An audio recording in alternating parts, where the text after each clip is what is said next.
This is Eliezer Reese, and you're listening to Sunny Brands, a podcast where we explore the relationship between purpose, branding, and impact. On each episode, I interview the heroes behind the brands that make our world a better place. In this episode, we'll talk with Stephen Green. He's an economist and former startup executive and banker. He's a vocal advocate for small and local businesses.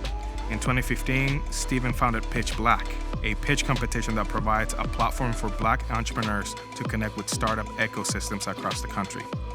The competition also awards cash prizes to support the growth of their ideas. Currently, Stephen is the executive director at Business for a Better Portland. Business for a Better Portland amplifies the voices of Portland businesses to enhance political access, foster connections, generate wealth, and cultivate thriving communities for all. Let's hear from Stephen. Welcome to the show, Stephen. Thanks, man. Appreciate you having me. Yeah, thanks for taking the time. I know you're a busy guy. You got your. We're all busy. We're all busy. When you get your hands in a lot of places. Yeah.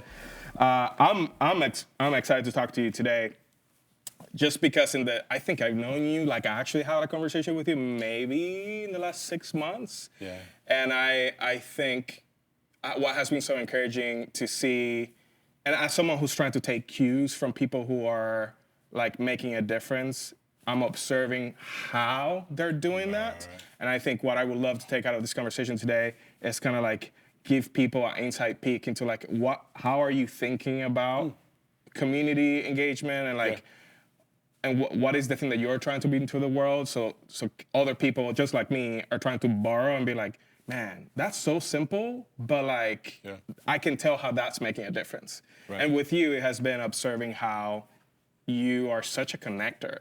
Like, I feel like you get a kick out of putting two people together for the betterment of the community. Right. And I remember having a conversation with you about that off camera at some point, and you said, well, I'm gonna be here.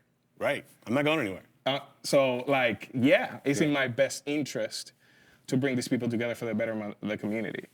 So let's just give people a little bit of context. Like, what's your journey? Where are you coming from? Where are you from? Wow. So born technically in the Bay. I'm the youngest of 5 boys. My mom is from Ponce, Puerto Rico, by way of New York, as with most Puerto Ricans. My dad, born and raised in Detroit, Michigan. I'm the youngest of 5 boys. And once I was born, it was hard to stay in the city in San Francisco. And so both my parents worked in technology. And so found this new place called Portland back in the 70s, moved us all up there. Mm-hmm. And then as a kid, split time between here in Portland and Beaverton and then Detroit. So every year growing up, it was I'd go to school here and then I'd spend 3 months in Detroit living with my family there. So I've got, except for one brother and my mom, all of my family is in Detroit. We own 20 properties on the same street. We got a little compound there. And dearly love Detroit. But growing up, I saw the difference and the juxtaposition of the two worlds. And I remember my dad explaining, like, hey, if you guys can navigate, being Black, brown young men in Portland in the 80s and 90s, but also East Side Detroit, anywhere you live as adults is going to be somewhere in the middle. And he was spot on. What? You started Pitch Black. You want to tell folks like what that's about? Yeah, so Pitch Black came from an idea I had back in 2015. Owned a brew pub and brewery with some friends where we had an event space. And one of the interesting pieces of data that came out in 2015 was that the Census Bureau said that Oregon was home to more than 3,000 Black businesses, which I was like, that's crazy. Yeah. I was a banker. I ran loan funds that specifically targeted Black and Latinx businesses. And I was shocked by that number. And so it got me thinking, what could I do to shine a light on them? And so at the time, Shark Tank was pretty popular as a show. And so I was like, what would be a more community-centric version of Shark Tank? And so took kind of some of the essence of America's Funniest Videos where the audience gets involved and they vote and put that together with Shark Tank, and you've got Pitch Black where we bring 8 to 10 people to the stage, they pitch their ideas or the businesses that they have, and then the audience goes and picks the winners. Are you able to like pinpoint one, in your TED Talk you talk about one line that resonated with me was small is big. Right. Like you really highlighted that. Yeah. Are you able, and we'll dive into that, but are you able to pinpoint this why you have a sensitivity to like small businesses and the involvement you want to have in that space? Yeah. You know, both my parents were founders. Mom is a software engineer. My dad was a high school dropout. None of my grandparents went to high school, not graduate high school. None of my 4 grandparents even went to high school. But education and knowledge was always something that was really, really important in our family.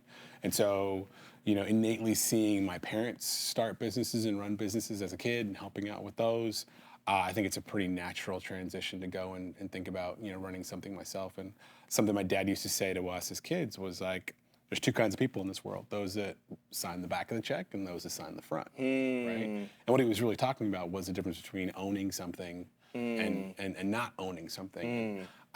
Making the choice to be an owner and make your own journey is something that I've always leaned into. So my first business was in college, you know. I paid for my last 2 years of college selling sneakers online because I could. Dope. So That's awesome. yeah. In your tech talk, you kind of go into defining, a lot of your focus goes into small businesses. And like I said, small is big was kind of like a little line that stood out to me. And when you were referring to small is big, you were referring to the impact that as consumers, we have a powerful choice. Yeah. And our impact in our communities is great, just the way we spend our dollars. You want to talk about a little bit of that?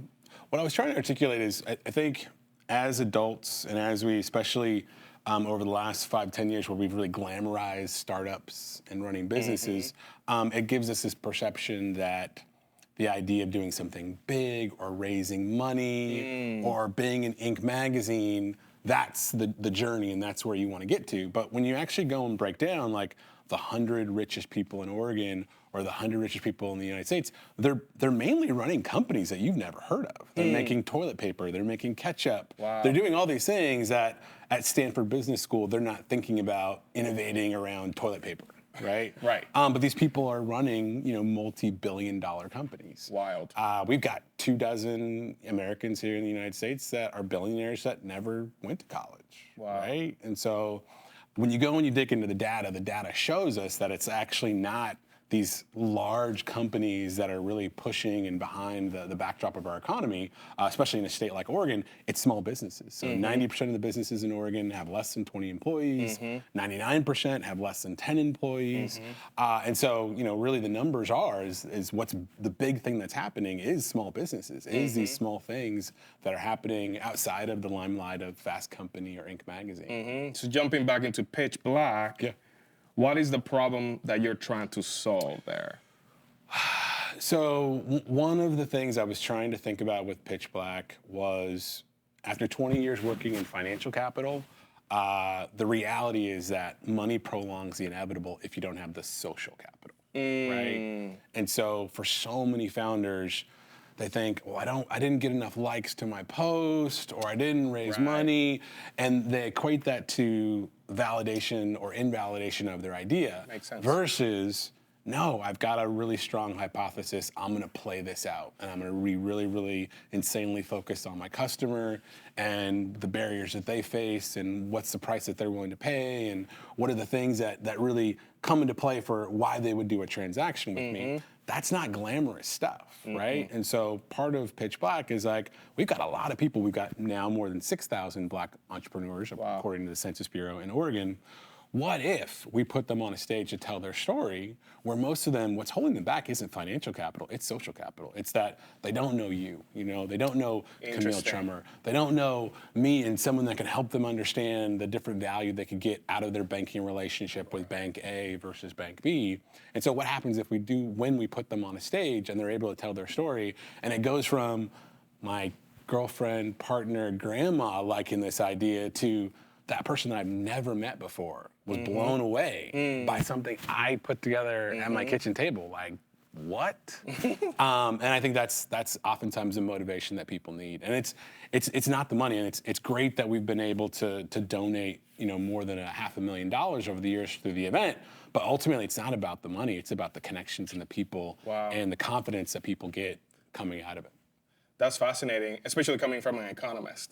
Just in the sense of like, wow, like you didn't go to the money first. No. You went to like... And most people don't, right? So 0.3 0.3% of U.S. businesses will ever raise equity of any kind. Any kind, 0.3%. Wow. 23% of U.S. businesses will ever get a loan, right? So the normal average thing to do is take money that you have in your pocket and match it up with this thing called customers and do that better and more profitably over time. And that's not sexy, but that's in reality how businesses are built. Right. What have been some of like the most satisfying stories coming out of Pitch Black? Oh man, so many. I mean, I think I'm an anomaly in that I lean in to people that are passionate and emotional about things, and then my brain starts to go tactical of like, how can I help them get to the next milestone?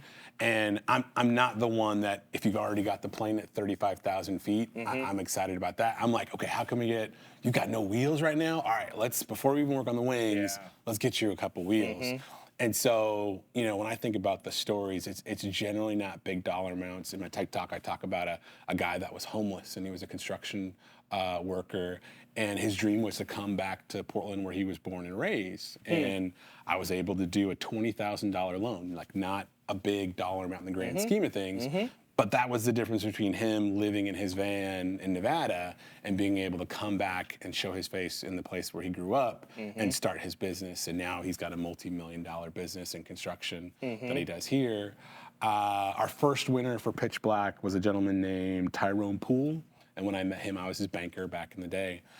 He started his first business in a homeless shelter. He started a daycare business inside of a homeless shelter where he would take care of kids for the women that were there. And one of the things he realized and why his business worked was homeless shelters have a lot of women and kids that are in them. And for one of the reasons why women tend to stay in there longer is they have the kids and they can't go get a job because they have kids, and they can't get daycare to go to a job because they don't have a job. And so he started a daycare business where he would offer free daycare to women, and then the state would pay him while they were doing workforce training. Brilliant. Then he sold that business and started a technology company and did all these things. But, you know, I think creativity and imagination is all around us. And I think for so many of us as adults, we're looking for pattern matching of, well, where did you go to college? Who are the people that you know? What club are you in? What frat are you in?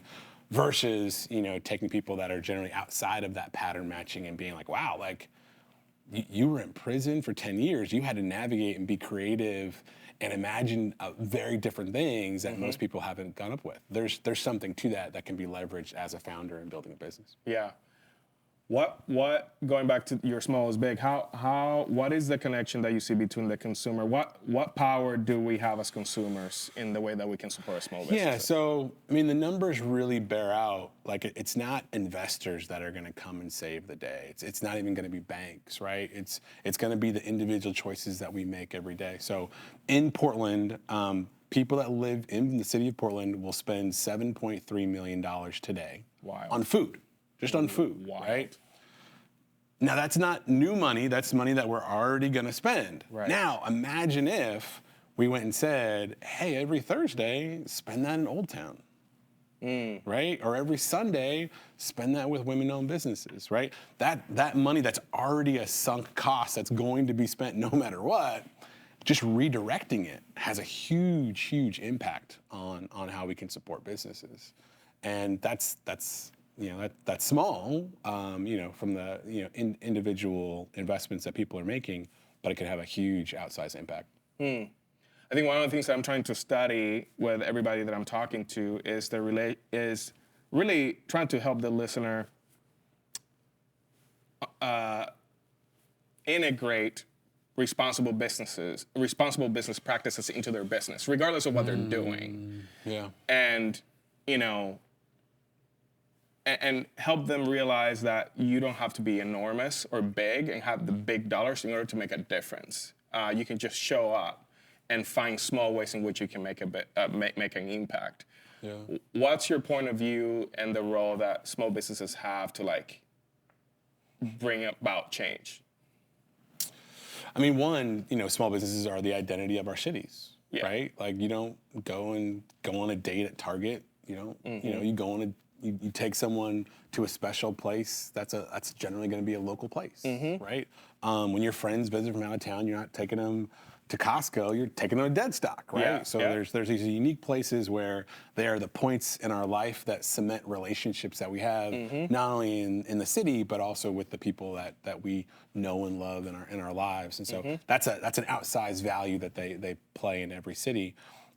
Two, these are people that, at some point in time were sitting at their kitchen table and imagined a problem that they could solve or that they could solve with their partner in their city, right? So just the genesis statement of these businesses is inherently about like seeding something that can solve a problem for the people in their community. And so when it's starting from that standpoint, it's already rooted in something very authentic versus like, I want to be the next Facebook, or I want to be, I want to be the Uber of X, whatever. Those things aren't, they're not planted and really rooted in something that's about something authentic and solving a problem for a community. So in and of itself, these small businesses are always going to have this origin story of, old man Johnson needed this and no one could get it. And so I got the first one for him. And then it turned out some other neighbors wanted it, things like that. And we just don't hear those stories, or we forget that that's the genesis for most businesses that we're surrounded around. But those aren't the stories that are told by and large in Fast Company or Inc. magazine, even in the business journal by and large, because it's not sexy. But that's the things that we have an emotional tie to, that make us come back. Yeah, Portland is in a very unique position currently. What is the opportunities as an economist that you see for small businesses to play in? Man, I'll say it's never been a cheaper time than right now to start a business. I mean, we can go on your iPad, we can get our business license, domain for our website. Everything we need to do, we can do in minutes on technology. And so the barriers to entry to starting a business are being, more and more removed each day. Now with AI, it allows non-creative people like myself to go and create websites and do things in minutes that just wouldn't have been possible before. So those barriers are being erased. And then two, in a down market, we see more businesses being started because the incentives are there, right? If you're working in Intel or XYZ shoe company in Beaverton that are doing layoffs, now that idea that you've been sitting on is more of an idea because you've seen some of your friends get laid off, or you got laid off yourself. And so we're going to see businesses get started. And so the opportunity right now is like, how do we help make sure that these new planted entrepreneurs, whether voluntary or involuntary, get access to the social capital needed for them to take something from an idea or a thing I do on the weekends or at a farmer's market and be able to have the opportunity to scale it and really be able to generate wealth as opposed to just revenue or that thing I do on the side every once in a while. And then from a real estate standpoint, things are on sale. Right? Like people are getting access to parts of the city and spaces that 5 years ago would have been out of their price range. Right? And so we need, down markets like this because it does provide opportunities. For sure. I think I get a kick out of being able to like observe the output of people. And I think with you, a lot of the things that you're involved in has to do with the small guy, the little guy. You're also the executive director at Business for a Better Portland. You just took that position recently. And it's fascinating for me to listen to your reasoning for Pitch Black, which is like social capital. Is there another different angle that you're going about with this new kind of position that you've taken on? Do you have a different goal there? No, it's a similar genesis story as well. I'm also one of the founders of Business for a Better Portland. And so when we got together back in 2016, the founder journey in Portland is never one that you're doing it by yourself. It's other people in the community. It's even competitors that are helping you, navigate things, avoid obstacles, remove barriers along the way. And so it was a very natural conversation for us to come together and be like, hey, we're already supporting one another through text threads and one-off things. So-and-so's letting me borrow their tent, blah, blah, blah, blah. What if we came together as a community, regardless of the type of industries that we're in, to really coalesce and say, hey, we're here to support other folks like ourselves. Right. And I've started a few businesses myself in other states, and I lived in California before, I lived in Seattle, and I can say I've done the whole West Coast. That Portland is probably one of the most friendliest kind of startup places. You know, like I have felt so like welcomed and cared for by people like you and other people in the community. So it's very true of that. Just feeling the encouragement from other folks, like, oh man, that's dope. Like you should definitely chase that. And I think that's something that's, probably always been part of the experience to a certain extent here in Oregon, right? So if we were on a wagon train back in the mid 19th century, you got to a point on the Oregon Trail in Idaho where you either went south or you went west, right? The decision to go south was if you wanted to get rich, right? You were going to the gold rush in California. But the decision to go west into Oregon, there was no gold here. You weren't going to get rich. It was really hard, tumultuous land that you were going to have to navigate, but you were down to do that work and you knew you were going to do it with other people. And so this whole community that we have around founders and believing in, collaboration over competition, I think has been something that's part of, being here for millennia, right? That people have always thought about working with one another and supporting folks over being like, hey, if Ellie gets shine, that takes away from my shine that you may see in other places. We're like, no, we'll go and help you. So like when we started our brew pub 10 years ago, it was literally two of our competitors that helped us navigate like what to lease, what to buy, who to work with, who to buy our toilet paper from. And they didn't have to do that, but they were like, yeah, no, somebody did that for me when we were starting, so of course I'm gonna pass that along. That's amazing. Yeah. What do you anticipate to be, now that you're executive director, what do you foresee being like the primary focus? Like what's the hole currently that you're seeing and that you're like, oh, we can do something about that? As an organization? I think there's really two things. One, the founder experience, even though there is a very supportive community, it's a very isolating experience. Most of the people in our friend network have 9-to-5 jobs. They're not running businesses. And so it's very easy to have imposter syndrome kick in when the homie from Nike is like, hey, it's 5 o'clock, let's go turn it up somewhere. And you're like, no, now I'm pivoting to my emails, right? And so, peer mentorship and having a community of other founders to normalize that experiences and the things that you're going through is really, really important. And that's something that we're going to continue to try and lean on to help people connect with more of the folks that are going through the things that they're going through. And then two, coming out of the pandemic, we've just really lost the civic fabric and our social connections to other people. And so how do we provide larger ways where we're doing larger events, but also smaller events? We're going to be doing a dinner series where it's very curated and a small group of people come together to really go and work on those interpersonal skills and being able to connect with people and debunk the idea of like, oh, well, I'm a startup founder and so I don't talk to people in the public sector, or I don't know anyone in philanthropy. There's opportunities to help people grow those connections in a natural way and continue to build social capital that's so needed for their businesses. Yeah. I know like the small business owner has a role, and we talked about that. Is there a role for larger companies to play in that ecosystem in any way? Always. I mean, I think one of the biggest benefits for doing Pitch Black in Portland is that we've got companies like Intel and Nike here, right? And they've been honestly our best, area for folks that are coming and competing for Pitch Black and starting their businesses. Because by the numbers, most people that work at Nike or Intel, they're not going to retire from there. They're going to leave at some point and go do something, whether it's 1 year or 30 years, whatever. They're going to leave at some point.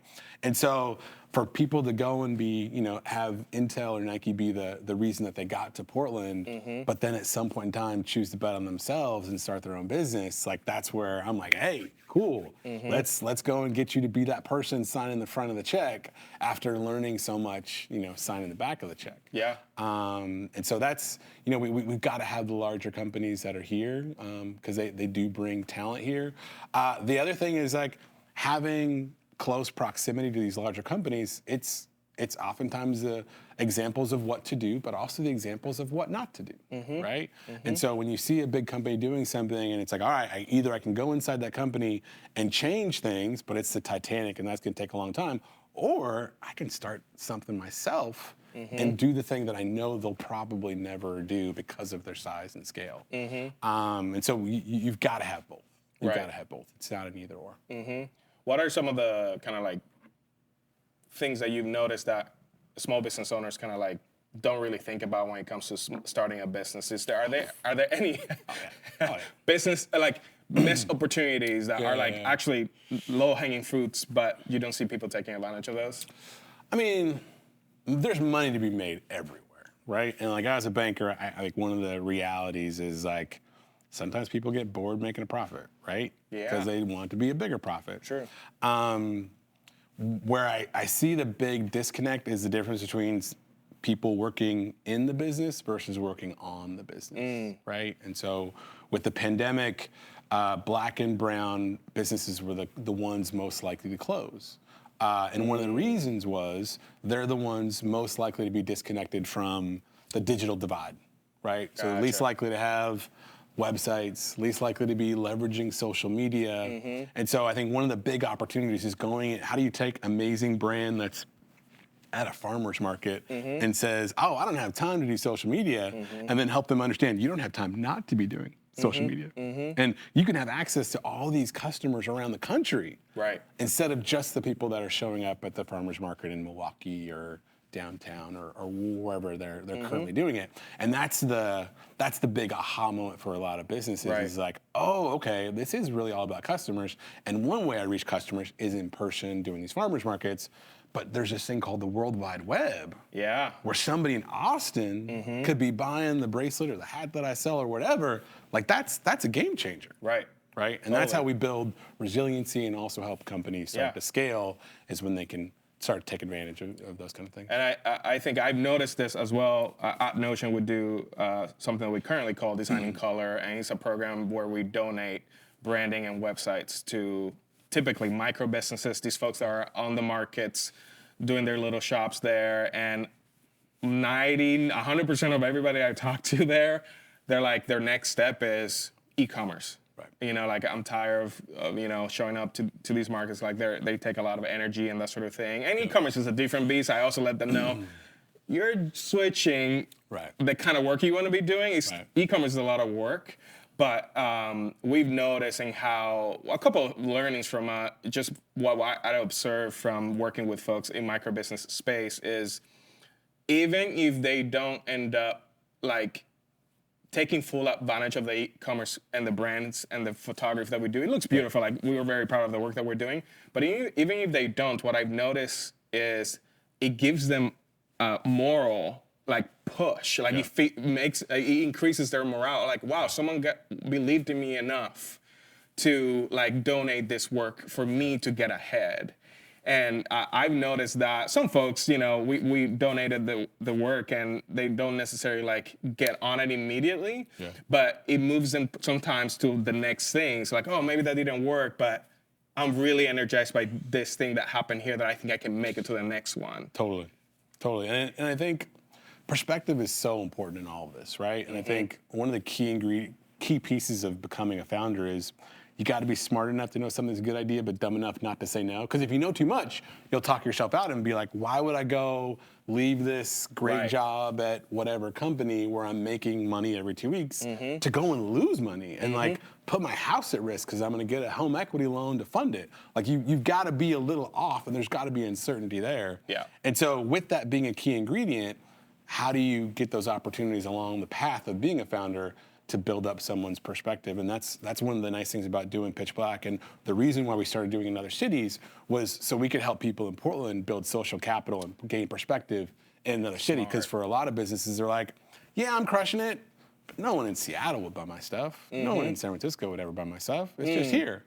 All right, we're going to go do an event in Seattle. And we're going to take 2 or 3 companies from Portland, and they're going to get introduced to your brand. Yeah. Lo and behold, they love it too. Yeah. Wow. And so now that changes their perspective of, all right, I'll start selling some stuff in Seattle, whereas before it may not have even been something that came to mind for them. I'm a creative. You're an economist. I know not a lot about what you do. Right. You like view the world through spreadsheets. I view the world through stories and creative. Where do you see those two dancing together?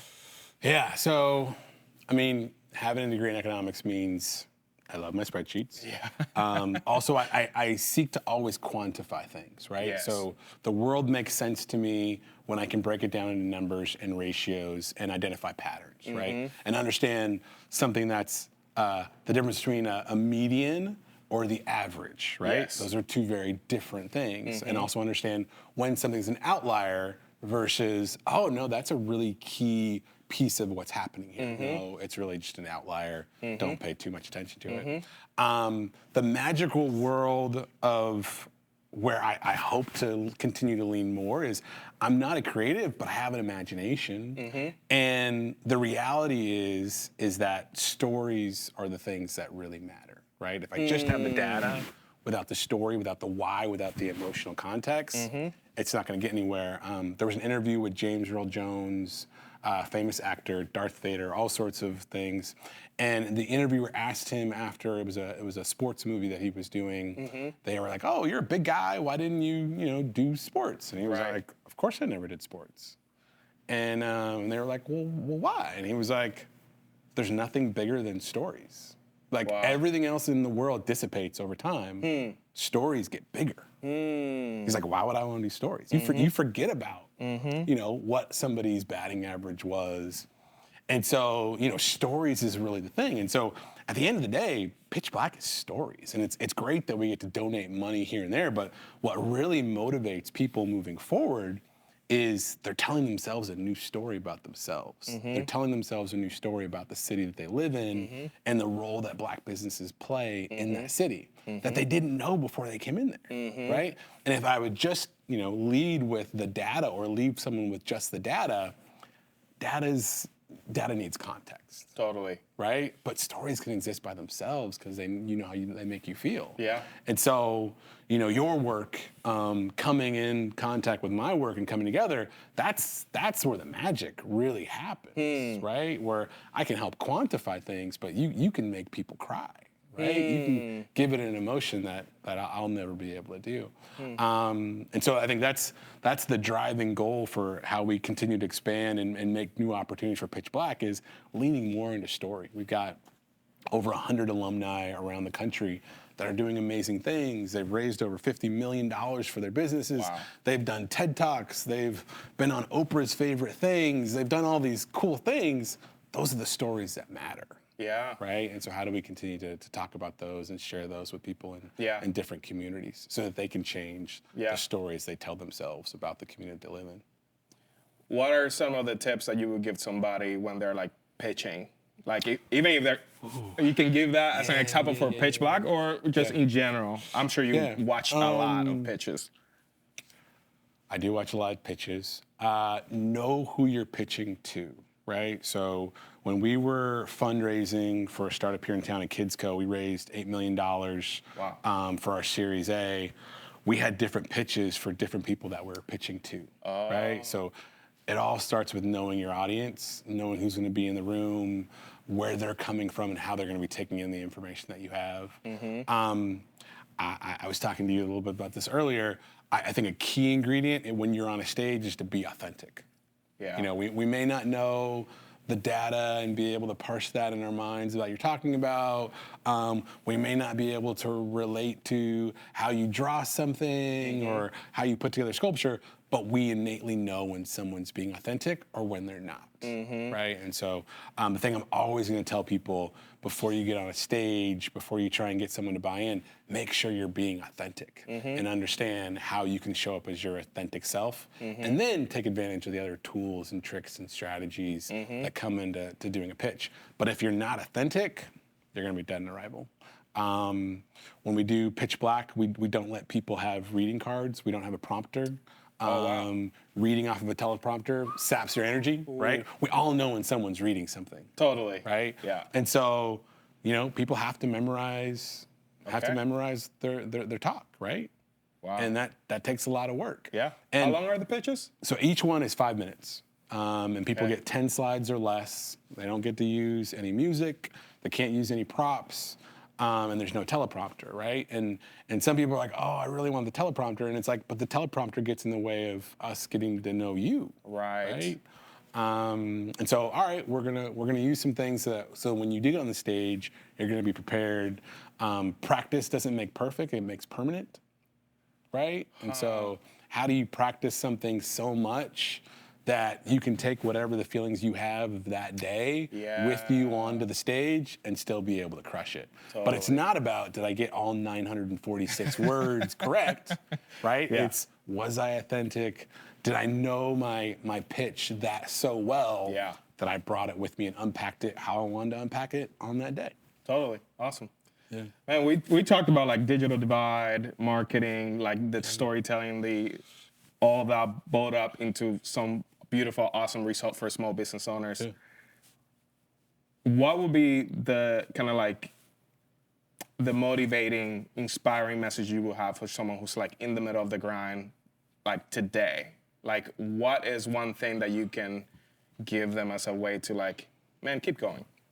You know, I advise a lot of founders. You know, I'm an angel investor, and I always start with kind of this journey of understanding their why. And so I'll ask people, what problem do you want to solve?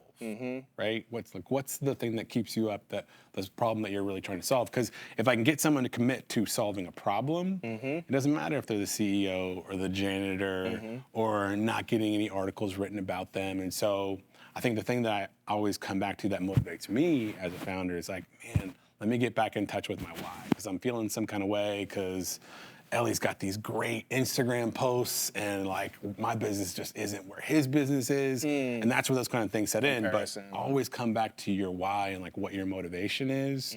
And then understand like you've already done the hardest thing. Like the hardest thing that 99% of people don't do is start.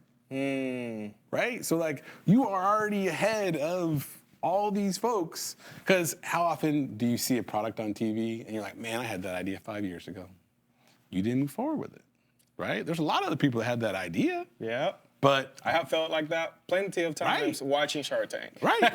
oh boy, he moved forward with it.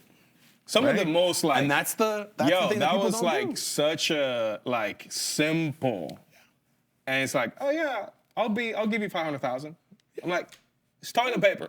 You know, you're like, wow, like. Yeah, sometimes and that's the stuff about business is that the simplest stuff is sometimes the most hard things, because we think that we have to overthink it or reinvent the wheel in order to create something that's actually effective or unique or makes you stand out in the marketplace. Yeah, and I think the way that you do that is always be curious about your customer, right? It's always got to come back to who's buying your stuff. It can't be about, well, this is the way I want it, and this is what I would have bought. You got to remain curious about your customer, because your customer of 5 years ago may not be your customer of today, right? And so how do you remain curious about that? And then understand your role for the team, right? A lot of people, when they start a business, they don't go and say, I want to manage 30 people, right? They want to make the thing or, you know, shoot the videos, blah, blah, blah. But when a business gets bigger, where I see a lot of people flame out is like, they're like, I don't get to touch the product anymore. Yeah. Right? And that's why it's so important to continue to know your why and the problem that you want to solve. Because if you can come back to that, it doesn't matter that you're the CEO or it doesn't matter that you're the CFO. You know, you're gonna still go and say, okay, I got a team that's moving forward towards this horizon of solving this problem that we committed to so long ago. For sure. And you're now a client. We're actually going to work on the branding so excited. Yeah, next week, so like excited, legit. Today's Thursday. We're going to work on it on Monday. Yeah. What is prompting y'all, Business for Better Portland, to like work on the branding right now? I think for us, you know, one, we've got an amazing board of 12 folks. And we ask ourselves the questions of like, what's our mission, vision, values? What's our story? How do I talk about this when I'm at a party for New Year's? And we want to reignite that. And we want to have some very salient things. And also, it's just time for a refresh, right? It's, you know, spring's coming. It's time for the seeds that we've been planting over the years to go and be something, you know, be anew. And the other thing is like, say whatever you want about supporting businesses. Do you buy their stuff? Right? Like that's like the biggest thing we can all do. We can pontificate and tell people about their costs of goods sold. Did you buy their stuff? Yeah. Right? And that's where I think we all need to start is like, what's your rate? All right, we're going to buy your stuff. Yeah.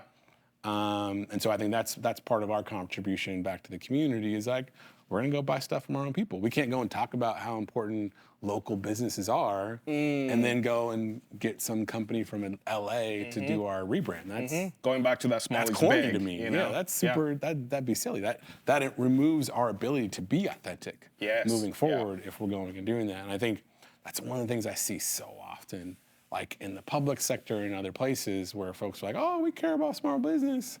Here's your Starbucks.